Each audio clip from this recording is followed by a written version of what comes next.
Já alguma vez sentiu que a vida tem mais para oferecer do que aquilo que está a viver neste momento? Já alguma vez desejou ter as ferramentas para transformar os seus sonhos em realidade? Bem-vindo a Como Mudar a Sua Mentalidade e a Sua Vida, de Wallace D. Wattles.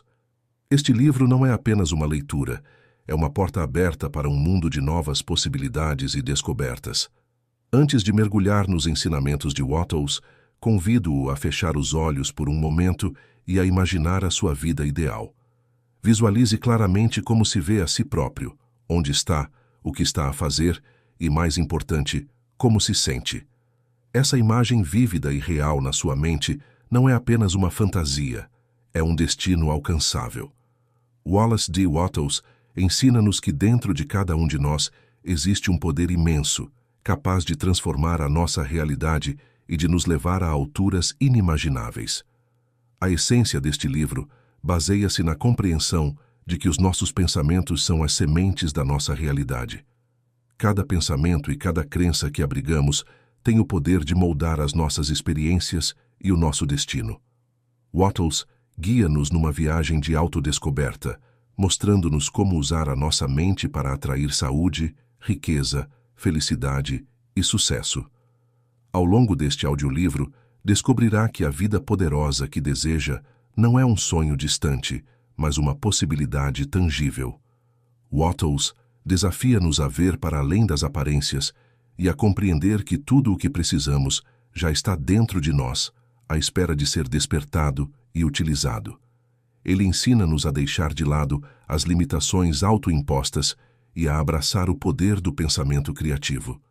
Deixe-me partilhar uma verdade fundamental que irá mudar a sua perspectiva.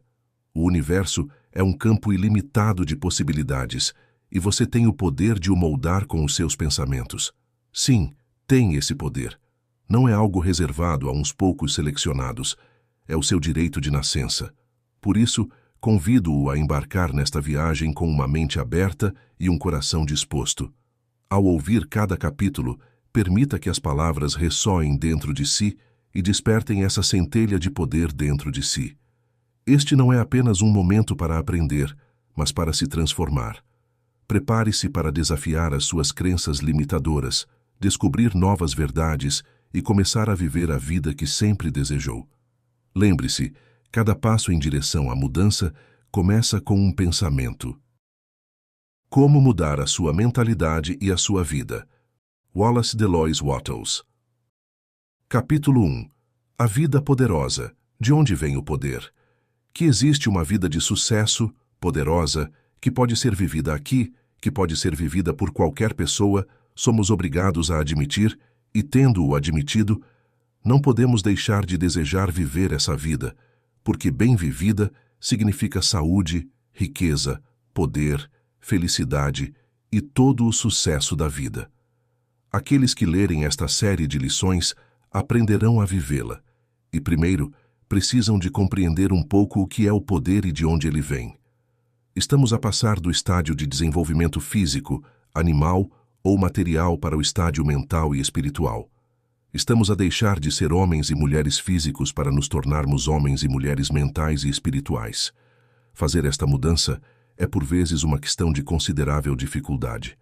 A maioria das pessoas ainda não o está a fazer de todo, ainda são totalmente materiais nas suas crenças e pensamentos.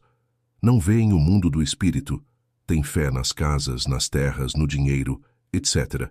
E porque acreditam nessas coisas, estão sujeitas a elas. A única vida poderosa que concebem é uma vida de poder físico. As pessoas do novo pensamento, aquelas cujos olhos espirituais estão a ser abertos, que começam a ver o mundo interior e mais fino penetrando as falsas aparências do mundo da matéria, que começam a ver o espírito como a causa da matéria e dos chamados fenômenos naturais, são aquelas a quem Jesus se referiu ao falar com Nicodemos. Elas nascem do espírito e começam a ver o reino de Deus. Têm vislumbres de uma vida poderosa que pode ser vivida na carne e aqui na terra. Ocasionalmente entram nela e vivem-na durante algum tempo, mas a sua grande dificuldade é a falta de compreensão do que é o poder e de como a vida deve ser vivida. É isso que vamos descobrir. O primeiro passo é aprender a grande verdade sobre o universo, que é o facto de tudo ser um. Todas as coisas são formas de uma substância. Essa substância é consciente e inteligente. É espírito. Em artigos anteriores e nos meus livros, referi-me a esta substância original sob vários nomes, como o Supremo, o Pensante, Deus, a mente todo, etc. Mas aqui usarei a única palavra, espírito. A substância é espírito. Tudo é espírito. Não há nada além de espírito. Antes de poder desacreditar plenamente nesta grande verdade, tereis de aprender a não acreditar em muito do que os vossos sentidos vos dizem, e é fácil fazê-lo quando vos apercebeis de como os sentidos não são fiáveis. O homem físico depende dos sentidos para tudo.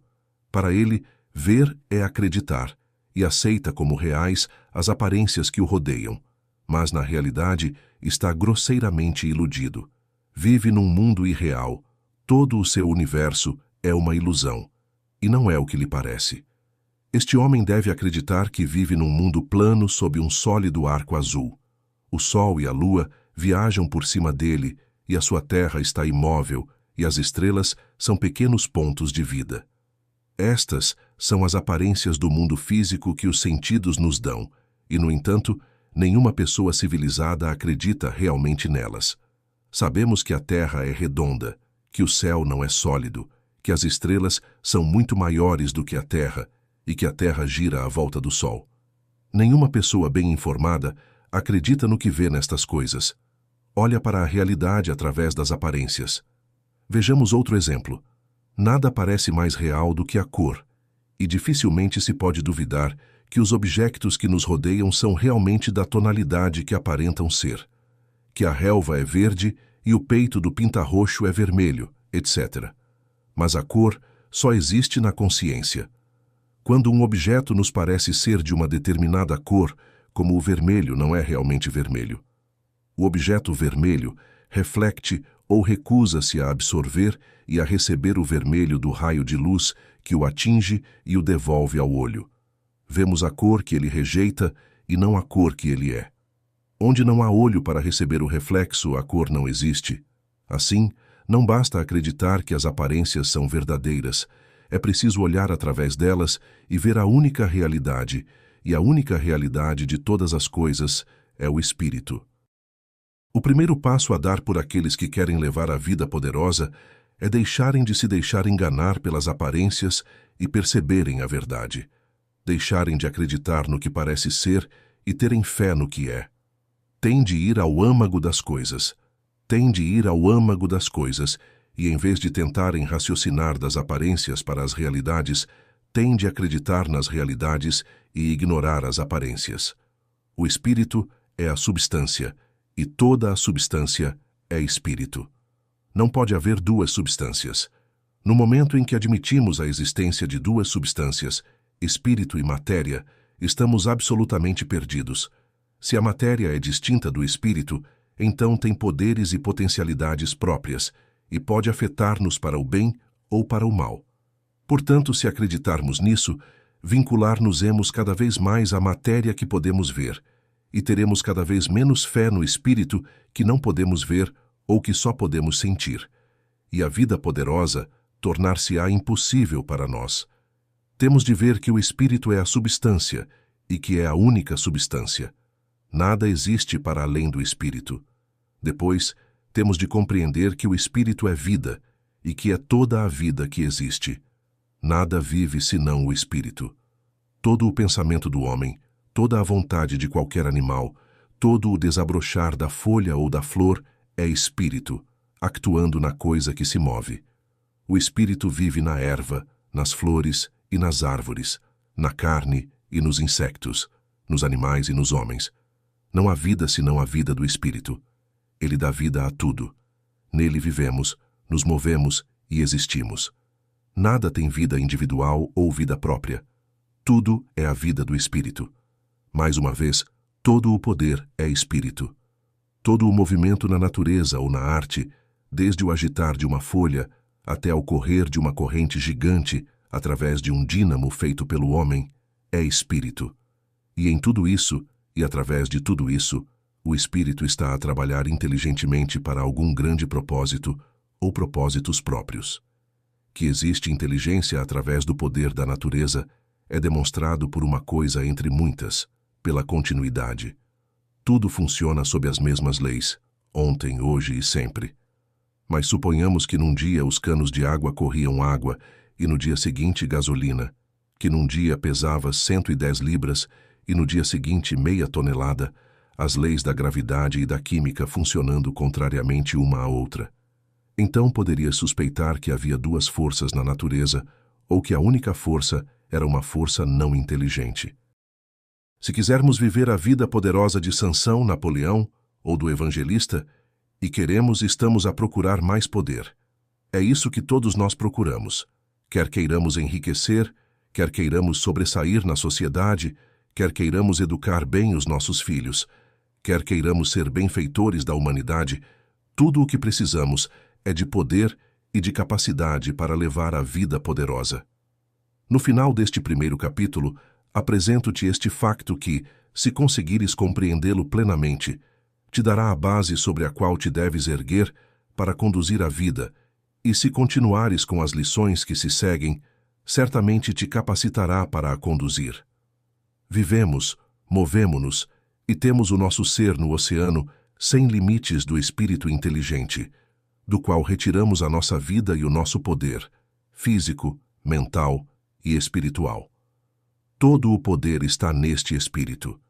E podemos aprender a tornar-nos tão unificados com o Espírito que teremos cada vez mais poder.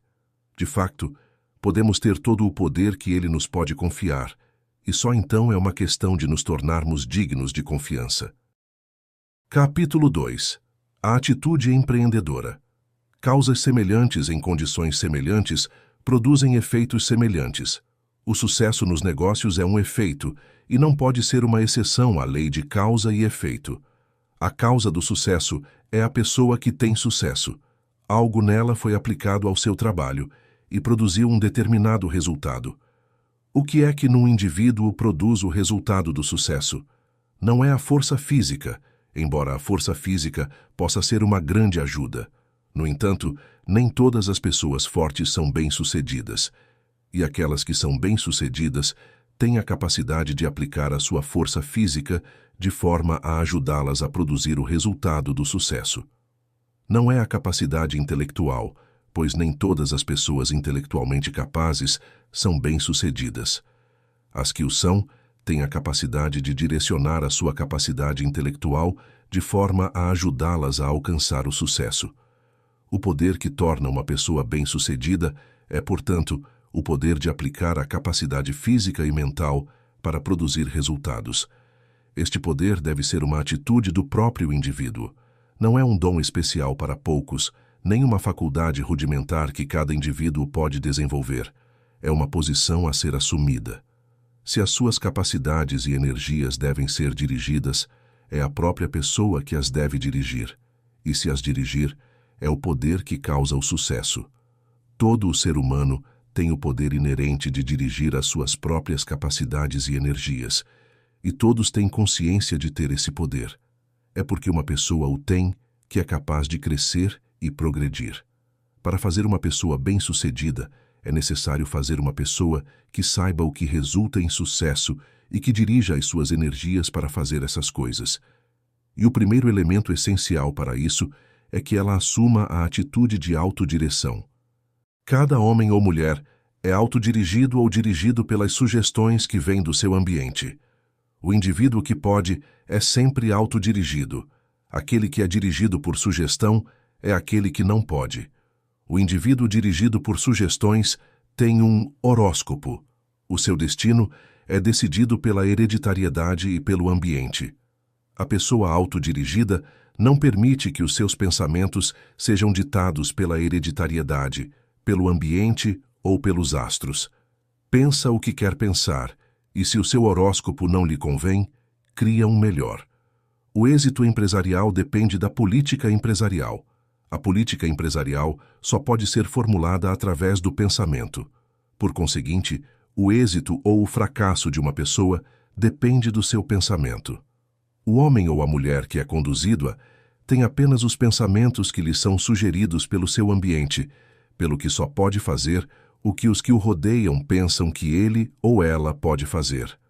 O homem ou a mulher autodirigido a pensa o que quer pensar e, por conseguinte, pode fazer o que quer fazer. Para se tornar o homem ou a mulher que pode, o primeiro passo é adotar a atitude de autodireção. Receber e considerar todas as sugestões que vêm do seu ambiente, mas não agir de acordo com a sugestão. Agir de acordo com as suas próprias conclusões sobre a sugestão. Digere e assimila as sugestões como digeres e assimilas os alimentos. Torna-as parte do teu próprio pensamento antes de as usares, e aprende a rejeitar aquelas que consideras indigestas. Capítulo 3. O que quer? O sucesso é tornar-se o que se quer ser, e é obtido pela aplicação das suas energias ao seu trabalho, e aplicará as suas energias na exata proporção da intensidade do seu desejo e da sua fé na sua capacidade de se tornar o que quer ser. A intensidade do vosso desejo dependerá da clareza com que imaginam o que querem ser. Anseios vagos e indefinidos nunca exigirão o seu melhor esforço. Forma uma imagem mental do que queres ser e de tudo o que desejas em termos de pessoa, propriedade e ambiente. Pensa nela até que se torne clara e definida, e mantém-na até que desperte um desejo intenso. Pense nesta imagem até estar sempre consciente dela, independentemente do que esteja a fazer, de modo a que esteja sempre no fundo da sua consciência. Mas, mesmo que tenha um desejo forte, não vai pôr todo o seu esforço nele sem confiança. Terá de pensar que pode antes de o fazer. E não pode pensar que pode a menos que sinta que pode. E, portanto, precisa de ter demonstrado o facto de que não pode sentir que pode a menos que tenha dentro de si o poder que pode. Por outras palavras, se desejas fortemente fazer uma coisa, isso é uma prova certa de que tens o poder de a fazer. O desejo é o resultado de um sentimento, e o sentimento que dá origem ao desejo é uma faculdade que procura a sua expressão. O desejo de cantar ou tocar música é a faculdade musical que procura a sua expressão. E se não houvesse faculdade ou poder, não poderia haver desejo. Não podemos desejar coisas que não se harmonizam com as forças interiores, porque uma coisa que não se harmoniza com as forças interiores é repugnante para nós. As coisas só se harmonizam com coisas da mesma natureza essencial. Portanto, se desejamos uma coisa, é porque essa coisa está essencial e potencialmente dentro de nós. O que está essencialmente em vós deve estar potencialmente em vós. Quando vemos uma pessoa generosa e simpática, desejamos ser como ela, porque a visão desperta em nós generosidade e simpatia, e o poder de ser, procurando expressão, causa o desejo de ser. Quando ouvimos uma grande oratória ou uma bela canção, desejamos executar uma atuação semelhante, porque as faculdades da oratória ou da música respondem ao estímulo e procuram a expressão. O desejo é um poder que procura expressão.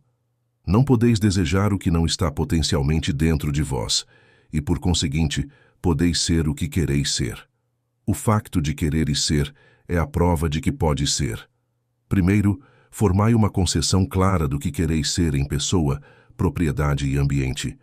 E depois compreendei que desde que os vossos desejos não sejam contrários à justiça eterna, é absolutamente certo que podeis ser o que quereis ser. Capítulo 4. Tornar-se o que se quer ser. O sucesso é uma evolução progressiva das faculdades do indivíduo bem-sucedido. Para o compreender, lembra-te que o sucesso é tornares-te o que queres ser.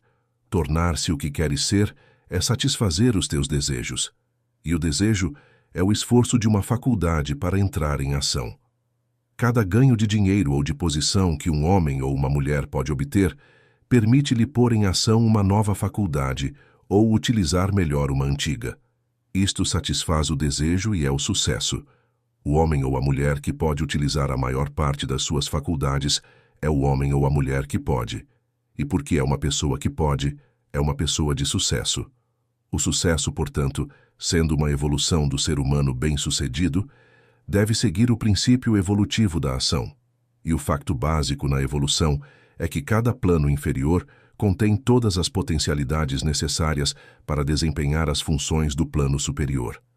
Ao ascender a um plano superior, novas faculdades são postas em uso, mas também vemos o uso continuado das faculdades que estavam ativas no plano inferior, e é o pleno desenvolvimento dessas faculdades, ou o seu uso mais completo possível, que torna possível a ascensão a um plano superior.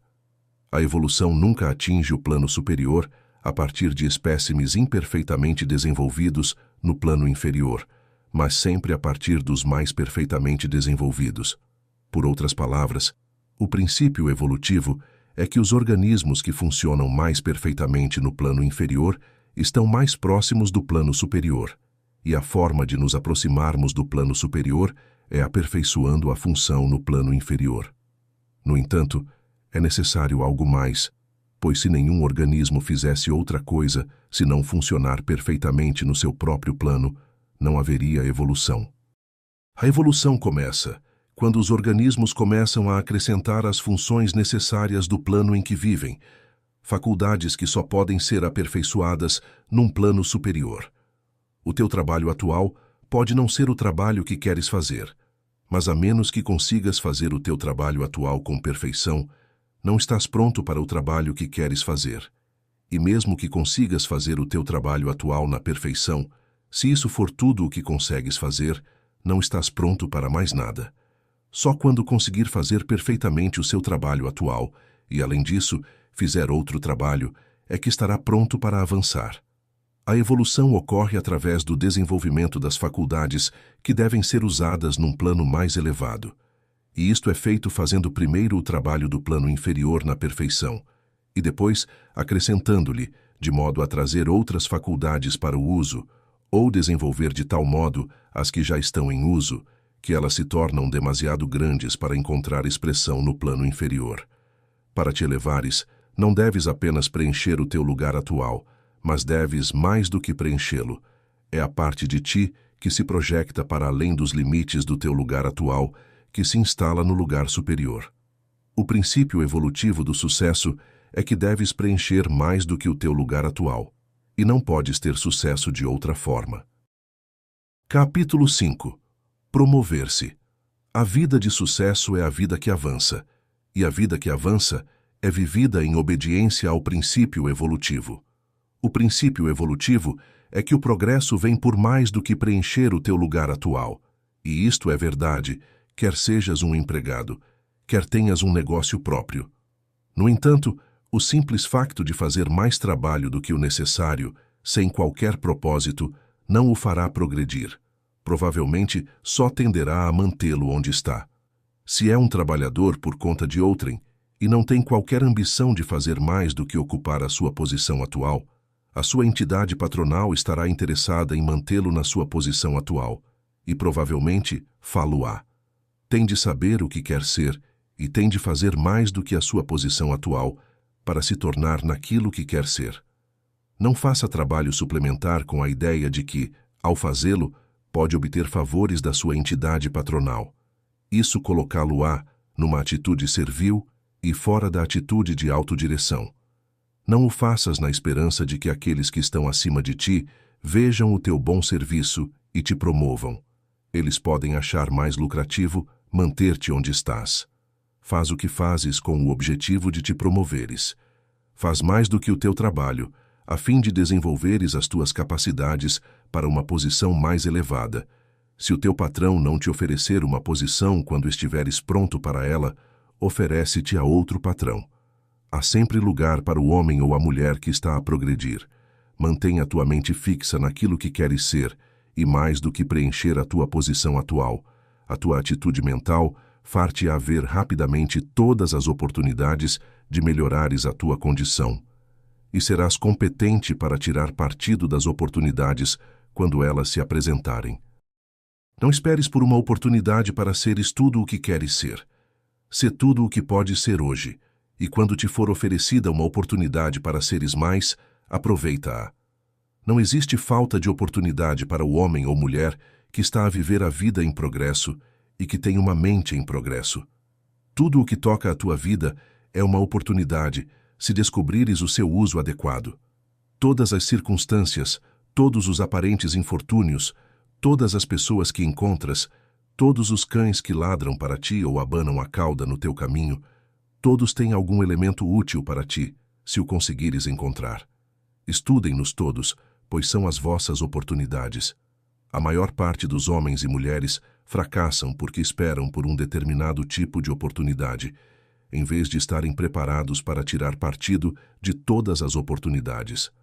Mantende firmemente a imagem de tudo o que quereis alcançar em pessoa, propriedade e ambiente. Vivei a vida interior de progresso, mais do que preenchendo o vosso lugar atual. Vivei a vida exterior de acumulação, adquirindo tudo o que encontrardes que pertença à vossa imagem, e não podereis falhar. As estrelas, no seu curso, lutarão por vós. O vosso êxito será obra do princípio evolutivo, o poder criador do universo. Capítulo 6. O pensamento avançado. Se trabalhas para ti, o princípio evolutivo do sucesso é o mesmo que se estivesses a trabalhar para outro. Deves ter em mente aquilo em que te queres tornar, e mais do que preencher o teu lugar atual em cada dia.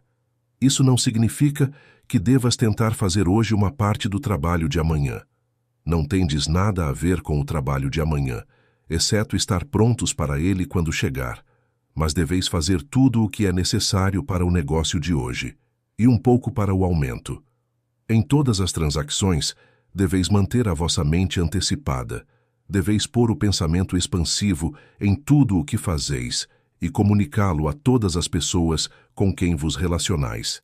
Se venderdes uma libra de açúcar, fazei-o com o pensamento de que o negócio do comprador é valioso, porque em breve ele poderá comprar em lotes de barris.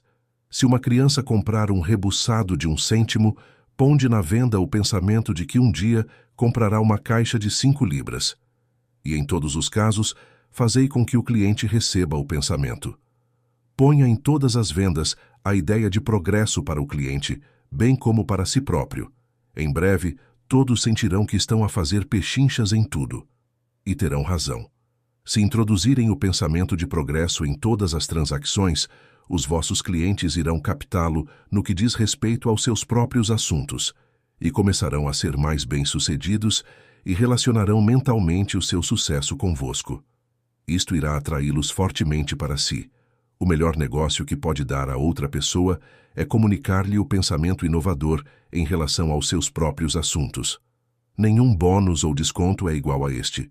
Quando se manda alguém embora com a sensação de que está a avançar e a tornar-se um cliente mais valioso, dá-se-lhe o maior incentivo possível para voltar e visitá-lo novamente.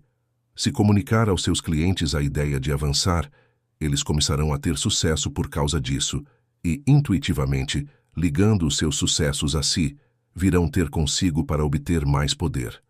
Você dá-lhes força e eles, por sua vez, dão-lhe força a si. O homem ou a mulher que consegue dar a ideia de progresso a todos os que lidam com ele não pode falhar. Tem exatamente aquilo que eles procuram. Este princípio é válido quer se trate de um comerciante, de um artista, de um profissional, de um ator, de um cantor, não importa o que seja. Pode mais do que preencher o seu nicho atual, de modo a que os seus clientes, patronos ou público saibam que estão a obter uma pechincha. Não é a quantidade ou a qualidade dos bens que faz a pechincha, é a sensação de avanço ou aumento. O elemento básico do sucesso nos negócios é, portanto, manter o pensamento e a atitude mental de avanço, e preencher o seu lugar atual com aumento. E você mais do que preenche o seu lugar, fazendo o seu trabalho de tal forma que aqueles que lidam consigo estejam conscientes de que você os está a fazer progredir. Através do estudo e da aplicação do princípio evolutivo, o sucesso torna-se uma certeza e o fracasso uma impossibilidade. Capítulo 7. A lei da opulência. Se alguém não nascer de novo, não pode ver o reino de Deus. Para viver a nova vida, a primeira coisa essencial é abandonar a ideia de competição e de oferta limitada. Demasiadas pessoas que se consideram praticantes de um novo pensamento nunca chegam a perceber isso. A concorrência nos negócios tem origem na ideia de oferta limitada. Surge do pressuposto de que, uma vez que não há o suficiente para todos, as pessoas têm de competir umas com as outras pelo que existe. Muitas pessoas que têm uma compreensão parcial do novo pensamento ainda assumem que é necessário que alguns sejam pobres para que outros tenham o suficiente, e acreditam que a riqueza só é possível para aqueles que têm uma capacidade superior, ou o poder de atrair para si uma maior parte da oferta limitada. Estas pessoas tentam aplicar os princípios do novo pensamento no plano competitivo e fazem-no com considerável sucesso. Tentam desenvolver um poder de atração superior, injetam novos motivos e nova energia nos métodos de negócio competitivos, afirmam "eu sou o sucesso", enquanto acreditam que só podem ter sucesso porque 95% de todos os outros falham. A maior parte destas novas pessoas, com pensamento competitivo, alcançam grande sucesso porque a sua fé lhes dá a energia, o ímpeto e o otimismo que são necessários em negócios competitivos. A confiança que nasce da sua crença faz com que a maior parte das suas ações sejam ações bem-sucedidas.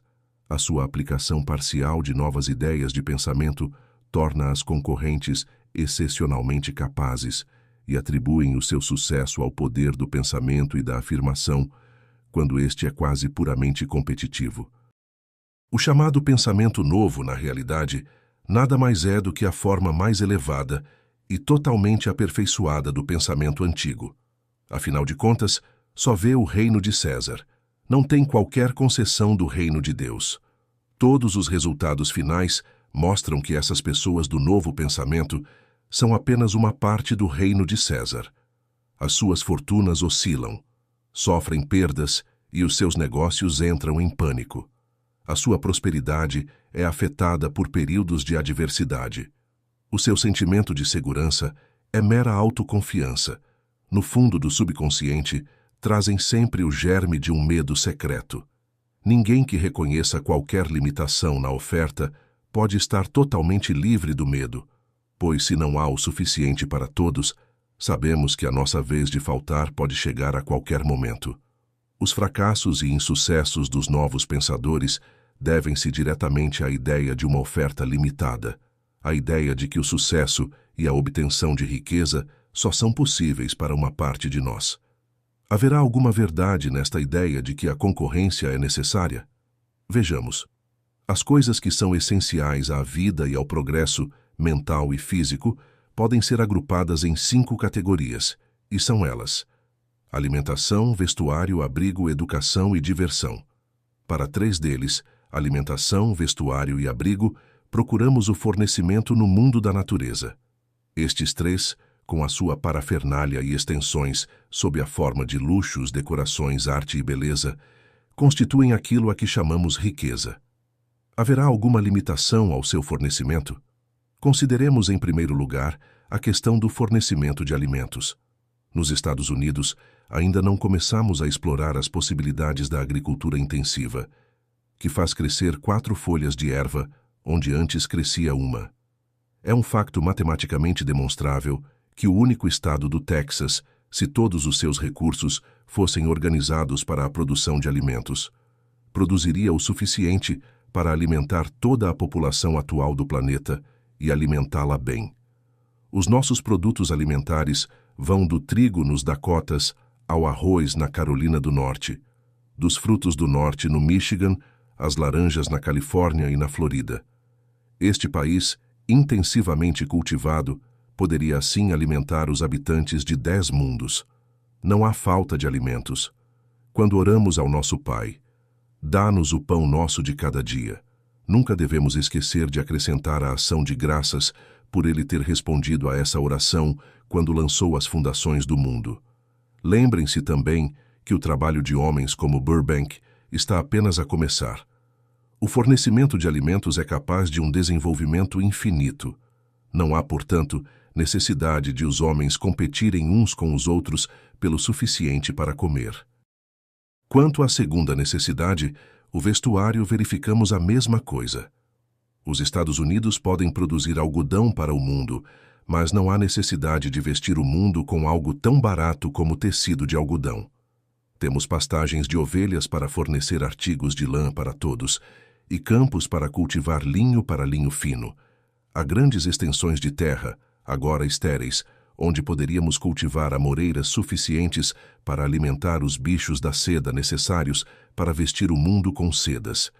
Temos até desertos onde criar avestruzes para plumagem fina.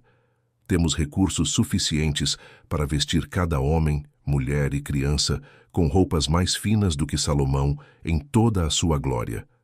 E há possibilidades inimagináveis na vegetação rasteira, desprezada das estradas. Algumas tornar-se-ão a matéria-prima para os mais belos tecidos que o mundo já viu. A oferta de vestuário é inesgotável.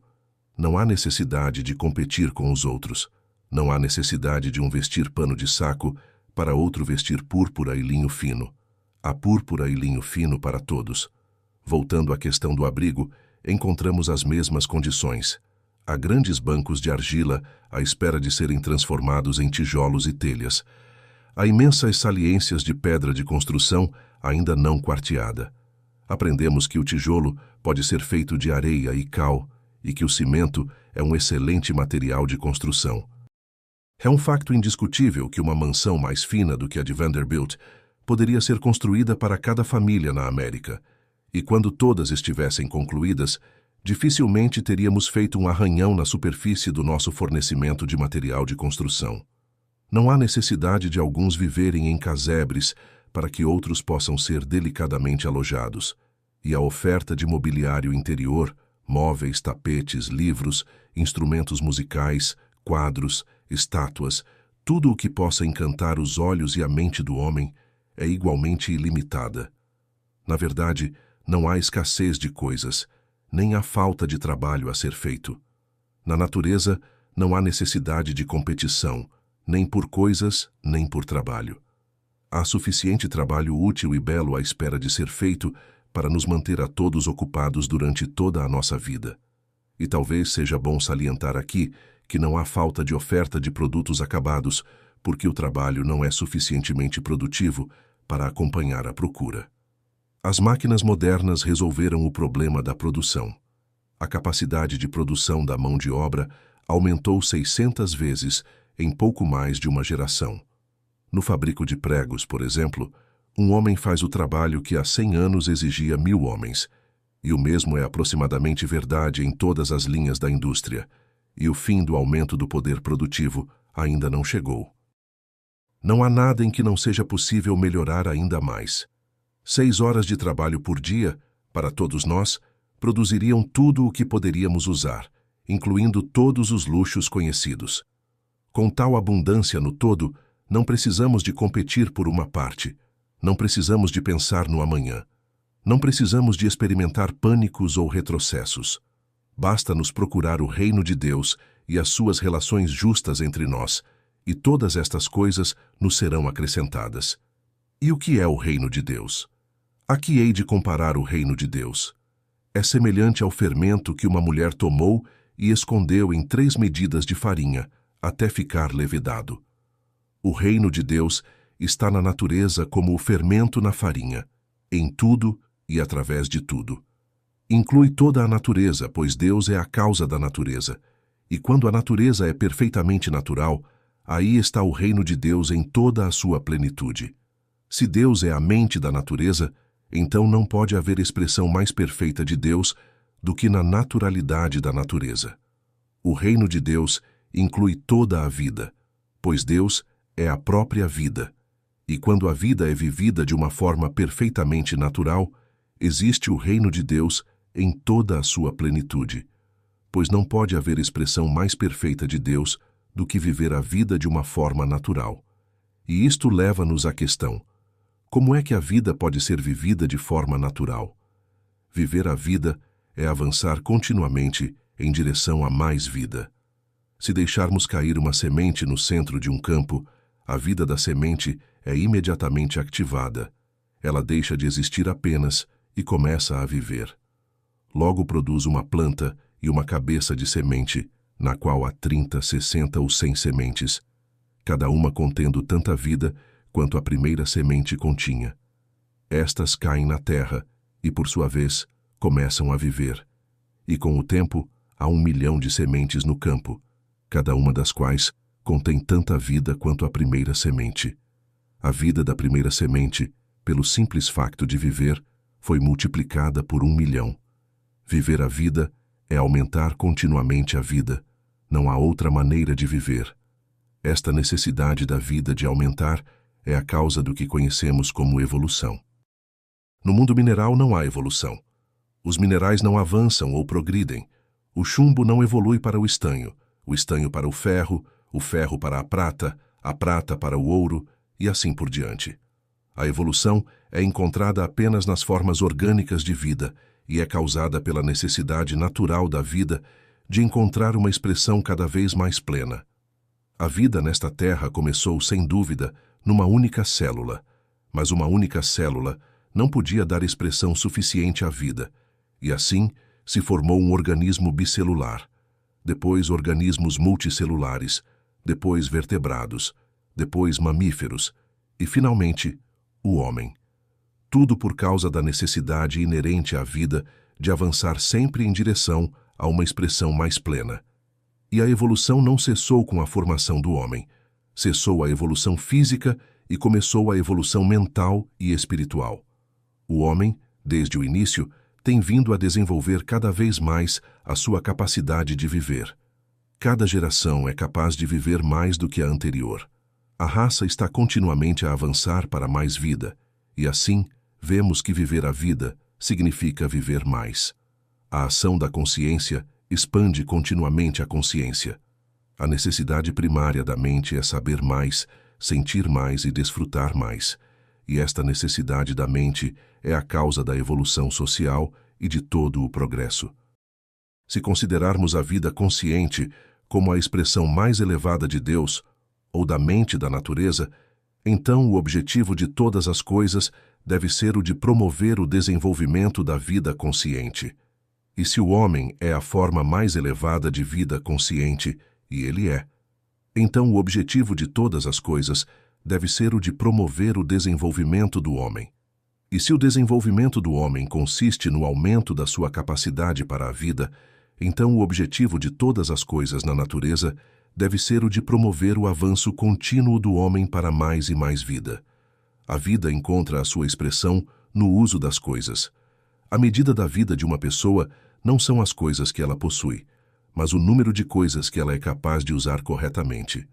E ter plenitude de vida é ter todas as coisas que somos capazes de usar corretamente.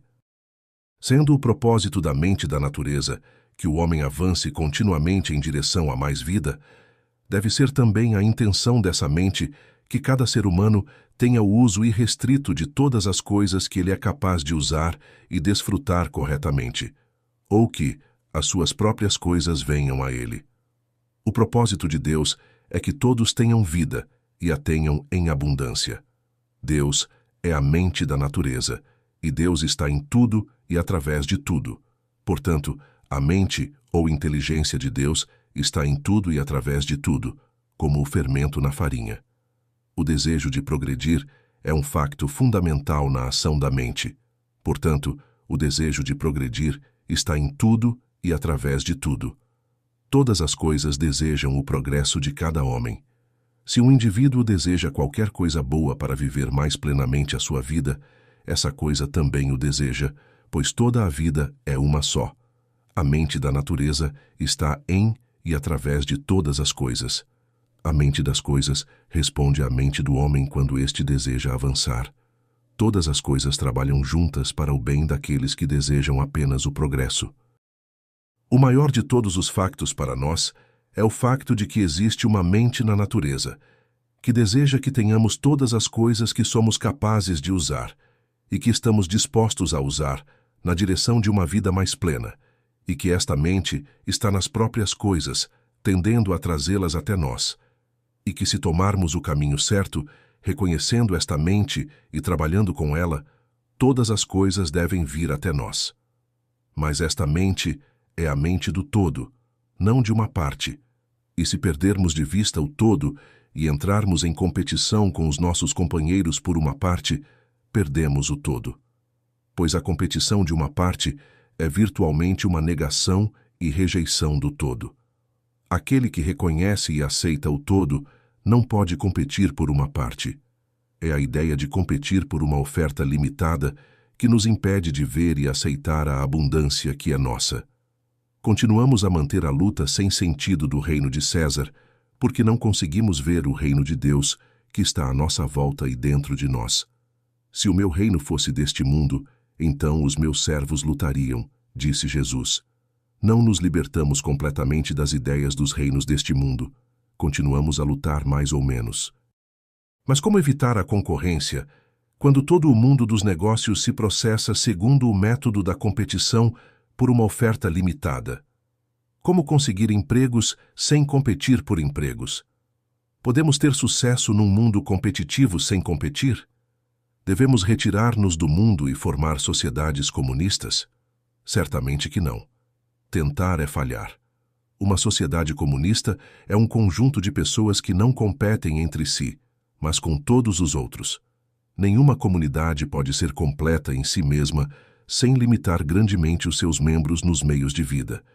E fazer isso é frustrar o fim perseguido. E se não for completa em si mesma, satisfazendo todas as suas necessidades, tem de competir com o mundo exterior pelo que lhe falta. E é isso que procuramos evitar. Nenhuma separação entre uma parte e o todo resolverá de modo algum o problema. O esquema comunal é inconveniente, antinatural e impraticável.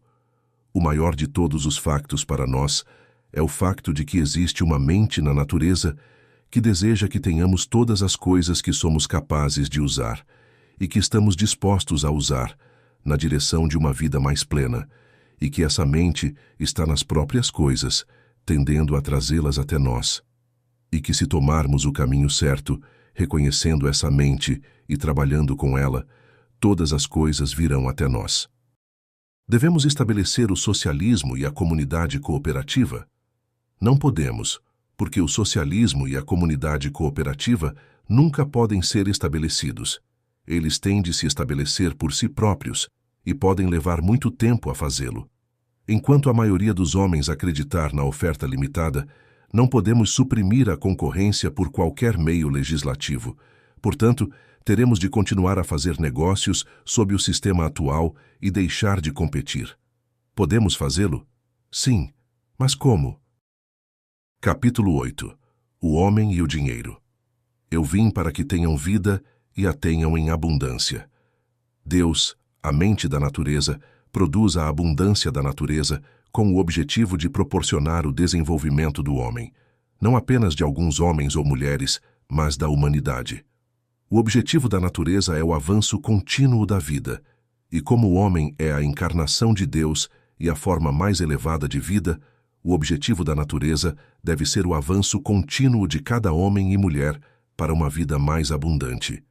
Aquilo que busca o avanço de cada homem e mulher não pode tirar nada de ninguém. Portanto, ser um com a mente da natureza é buscar o avanço de todos às custas de ninguém. Buscar obter para todos o que se deseja obter para si mesmo. Isto deve levar-nos inteiramente para fora do pensamento competitivo. O que eu quero para mim, quero para todos. Esta é a declaração de independência dirigida ao sistema competitivo. Pai nosso, dá-nos nós. É a oração da vida em progresso. Esta declaração e esta oração estão em uníssono com a mente da natureza. O homem que assim declara e assim reza é mentalmente uno com tudo o que vive. Deus, a natureza e o homem. E isto é o ser um. Ser mentalmente uno com a mente das coisas torna-o capaz de registrar os seus pensamentos nessa mente e também os seus desejos. Quando desejas uma coisa, e a tua mente e a mente das coisas são uma só, essa coisa vai desejar-te e mover-se na tua direção. Se desejares dólares, e a tua mente for una com a mente que permeia os dólares e todas as outras coisas, os dólares impregnar-se-ão do desejo de ir ter contigo, e mover-se-ão na tua direção, impelidos pelo poder eterno que torna a vida mais abundante. Para obteres o que desejas, basta estabeleceres a tua própria união com a mente das coisas, e elas serão atraídas para ti. Mas o propósito primordial da mente das coisas é o avanço contínuo de todos para uma vida mais abundante. Portanto, nada será tirado de alguém para dar a você, a menos que você dê a essa pessoa mais em termos de vida do que você tira dela. Ver-se-á claramente que a mente divina não pode entrar em ação no campo dos negócios puramente competitivos. Deus não pode ser dividido contra si mesmo. Ele não pode ser obrigado a tirar de um para dar a outro. Ele não diminuirá a oportunidade de um homem de progredir na vida para aumentar a oportunidade de outro homem de progredir na vida. Ele não faz acepção de pessoas e não faz acepção de preferências. Ele está em todos da mesma forma, para todos da mesma forma e ao serviço de todos da mesma forma. Para fazer a unificação, é preciso fazer com que a vossa empresa dê a todos os que lidam convosco um equivalente completo na vida pelo valor monetário do que lhes tiram. Digo em vida não significa necessariamente em valor monetário. É isto que muitos críticos do sistema de lucro não compreendem, que uma coisa de pouco valor para um homem pode ser de valor inestimável para outro que a pode usar para o progresso da vida. Uma caixa de fósforos valeria mais para um esquimó do que uma ceifeira debulhadora. O valor de uma coisa para um indivíduo é determinado pelo plano de vida em que ele se encontra. O que não tem valor num plano ou numa fase do seu desenvolvimento é indispensável noutro plano ou noutra fase. O poder vivificante de qualquer artigo pode ser desproporcional ao seu valor monetário. Este livro não vale $1 no que diz respeito ao valor monetário do papel e da tinta, mas uma frase nele contida pode valer milhares de dólares para qualquer leitor.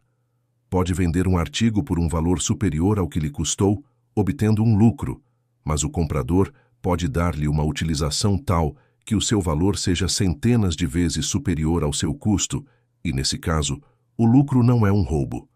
Certifique-se de que a sua empresa cumpre este requisito fundamental. É o primeiro passo.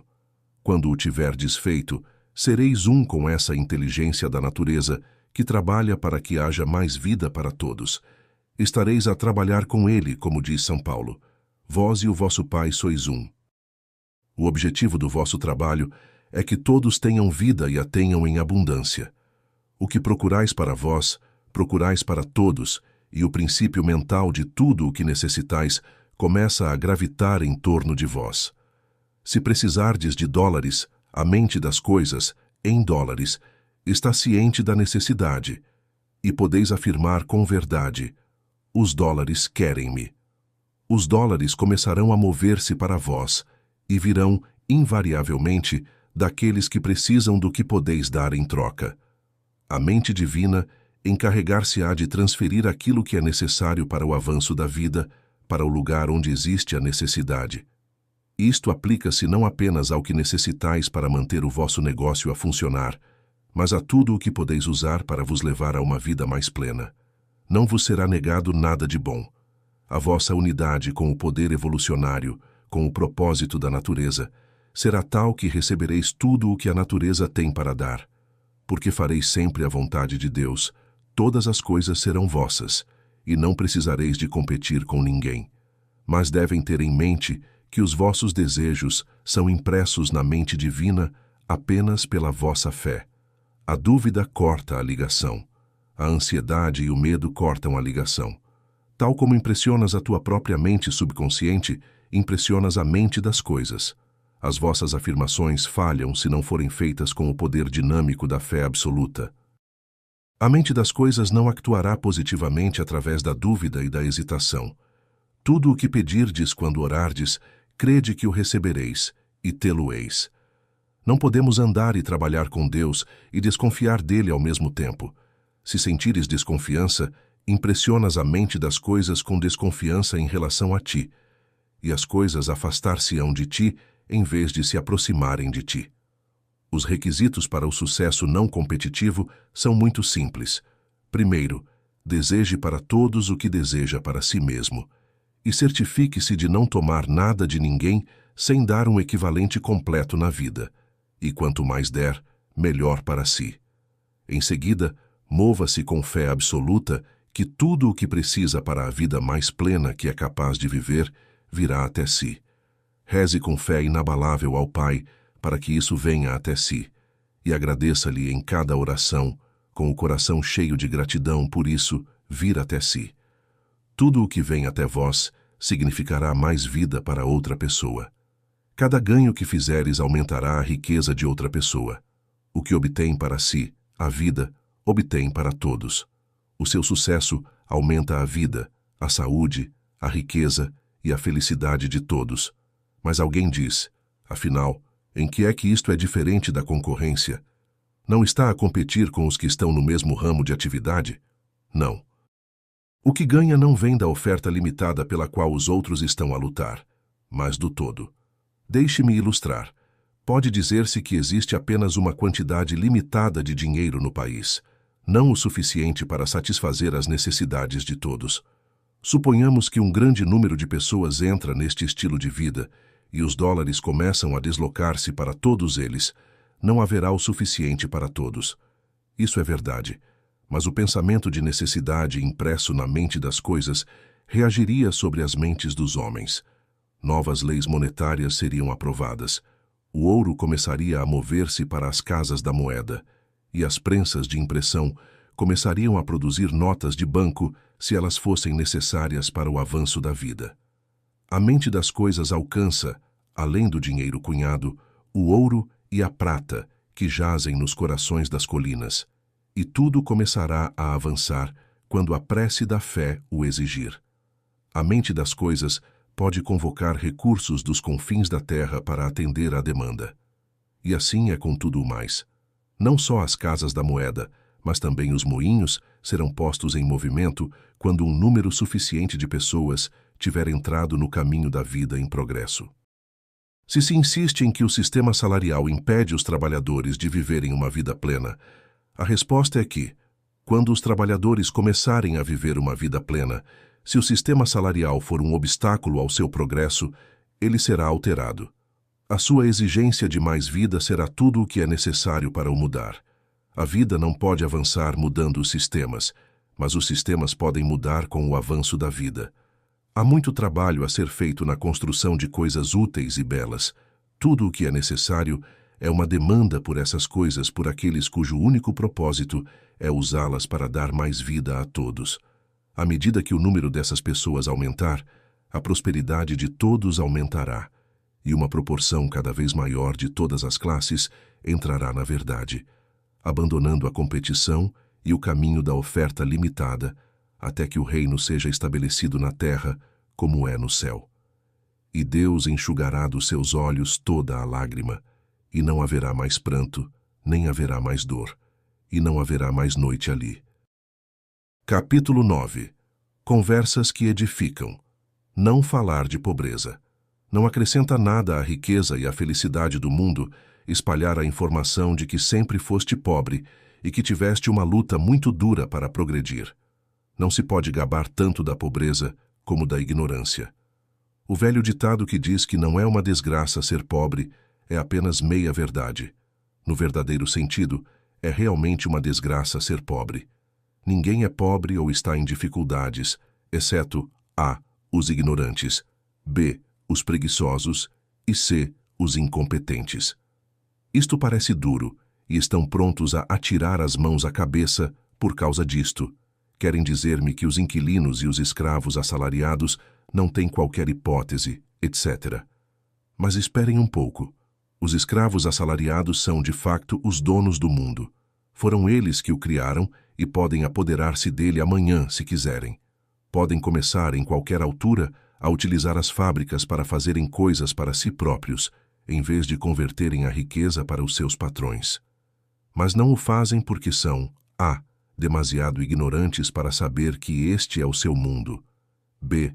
demasiado preguiçosos intelectualmente para pensar, e assim descobrir que este é o seu mundo, e c. incompetentes porque não pensam. A preguiça intelectual é o que mantém as massas embaixo. Aqueles que trabalham arduamente e de boa vontade de outras formas encolhem o esforço do pensamento sustentado e consecutivo. E porque deixam que outras pessoas pensem por eles, são escravos. As massas serão escravas assalariadas, enquanto os cinemas de 5 e 10 cêntimos estiverem cheios e as bibliotecas públicas desertas. Digo-vos isto porque quero tornar-vos clara a futilidade de falar sobre a pobreza. Falar de pobreza e de condições adversas apenas levará as pessoas a correr para os espectáculos baratos e a tentar, de outras formas, afogar as suas misérias em prazeres temporários. Quanto mais falarem e pensarem nos seus tempos difíceis, mais se sentirão inclinadas a procurar um narcótico mental para atenuar a ponta afiada do seu sofrimento, e mais tempo sofrerão. Não há maneira mais segura de manter as massas pobres do que escrever e falar continuamente da sua pobreza. Falar da chegada dos bons tempos. Os bons tempos estão a chegar, e a rapidez da sua chegada é exatamente proporcional ao número de pessoas que pensam e falam sobre isso. Em vez de mostrar imagens horríveis das condições dos que vivem nos cortiços, mostre belas imagens das condições dos que viverão na cidade que está a chegar. Se conseguirem inspirar uma só pessoa a ir trabalhar na cidade que está a chegar, terão feito mais bem do que enviar 10 pessoas com escravos e estucadores para aliviar as dificuldades existentes. Em vez de lutardes contra o trabalho infantil e as más condições nas fábricas, dizei aos trabalhadores que condições esplêndidas terão quando acordarem e começarem a gerir eles próprios as indústrias. As massas são escravas apenas da ignorância e da preguiça intelectual. Elas podem ter tudo o que quiserem se começarem a pensar. E a maneira de as fazer pensar é falar de riqueza. Essa é a filosofia para as massas. E o mesmo se aplica a si como indivíduo. Se as massas não estiverem prontas ou dispostas a elevar-se, não tens de ficar embaixo com elas. Podes elevar-se acima delas, mas nunca conseguirá elevar-se se continuar a falar de si próprio como se estivesse embaixo com elas. Se continuares a falar de ti como daqueles que têm dificuldade em progredir, continuarás a ser um dos que têm dificuldade em progredir. Não falem de como os vossos pais eram pobres e de como a vossa vida era má em criança. Falar dessas coisas é voltar a essas condições mentalmente, e voltar a essas condições mentalmente é convidá-las fisicamente. Fala dos momentos felizes que tiveste na tua juventude e esquece todos os momentos infelizes. Não contes o quanto trabalhaste e o pouco que recebeste por isso. Se trabalhaste muito para nada, foste um rúfia, e não deves fazer publicidade de ti próprio como um rúfia. Fala do bom trabalho que fizeste e do bom salário que recebeste por ele. Assim estarás a fazer publicidade a ti próprio como uma pessoa competente que pode ganhar um bom salário. Não digas como Uriah Heep que és muito feio e te gabes de viver numa casa feia. Declara que és tão bom como os melhores e descreve a casa elegante que estás a comprar e a mobilar. Não te desculpes com as tuas roupas, nem digas o pouco que tens, nem digas que não tens nada para vestir. Fala das roupas finas que estás a tratar de comprar. Não fale de pobreza de forma alguma. Não se refira a ela como se existisse. Falar de riqueza. Ao longo destes capítulos, descobriste o imenso poder que tens dentro de ti. Um poder capaz de transformar não só a tua vida, mas também a vida dos que te rodeiam. Agora, convido-o a refletir sobre o que aprendeu. Os conceitos e técnicas que Wattles partilhou conosco não são apenas palavras. São ferramentas práticas que, se aplicadas com perseverança e fé, podem revolucionar a sua vida. Lembre-se sempre de que a mudança começa de dentro para fora. Os seus pensamentos e crenças são as sementes do seu futuro, e você é o jardineiro que as cultiva. Imagine por um momento tudo o que pode alcançar com esta nova mentalidade. Visualize como os sonhos que antes pareciam inatingíveis se tornam cada vez mais reais à medida que aplica os princípios deste livro. A vida poderosa que Wattles descreve não é um conceito abstrato, mas uma realidade que pode criar. Quero deixá-lo com uma palavra final de encorajamento. Não deixe que o conhecimento que adquiriu permaneça apenas como ideias. Ponha-os em prática todos os dias. Cada pequena ação e cada pensamento positivo aproximam-no da vida que deseja. Vai enfrentar desafios, sim, mas agora tem as ferramentas e a mentalidade para os ultrapassar. Lembre-se sempre da verdade fundamental que o Ottos nos ensinou. O poder de criar a sua própria realidade está dentro de si. Por isso, avance com determinação e confiança. Deixe que estes ensinamentos guiem os seus passos e transformem todos os aspectos da sua vida. É capaz de fazer grandes coisas. Não se contente com menos do que merece. Uma vida abundante, cheia de sucesso, saúde e felicidade está ao seu alcance. Obrigado por se juntar a nós nesta viagem. Que encontre inspiração e força em cada palavra e que continue a crescer e a prosperar em todos os aspectos da sua vida. A sua transformação já começou e o melhor capítulo da sua vida ainda está para ser escrito. Até breve, e lembrem-se sempre, o poder de mudar a vossa vida está nas vossas mãos.